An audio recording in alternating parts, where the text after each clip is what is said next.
શું તમે પણ પનીરના નામે ઝેર ખાઈ રહ્યા છો? હાય, હું છું ડૉક્ટર ઉમેશ, હેલ્થ અને વેલનેસ કોચ.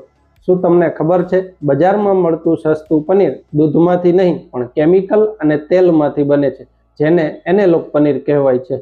બનાવટી પનીર ખાવાથી થતા નુકસાન નંબર 1, હાર્ટ એટેકનો ખતરો.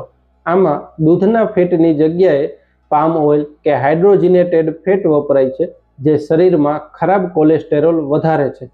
નુકસાન નંબર 2, પાચનની સમસ્યા. સ્ટાર્ચ અને કેમિકલના કારણે ગેસ, એસિડિટી અને પેટમાં દુખાવો રહે છે. નુકસાન નંબર 3, લીવર અને કિડની પર અસર. તેને લાંબો સમય તાજું રાખવા માટે વપરાતા પ્રિઝર્વેટિવ લીવરને નુકસાન પહોંચાડે છે. ઓળખવાની રીત. તેને ઓળખવું સરળ છે. આ પનીર રબર જેવું ખેંચાય છે અને હાથથી મસળીએ તો લોટની જેમ ચોંટી જાય છે, જ્યારે અસલી પનીર તૂટી જાય છે. હોટલ કે બહારથી પનીર લેતા પહેલા સાવચેત રહો. આ વિડીયો તમારા પરિવાર અને મિત્રો સાથે શેર કરો.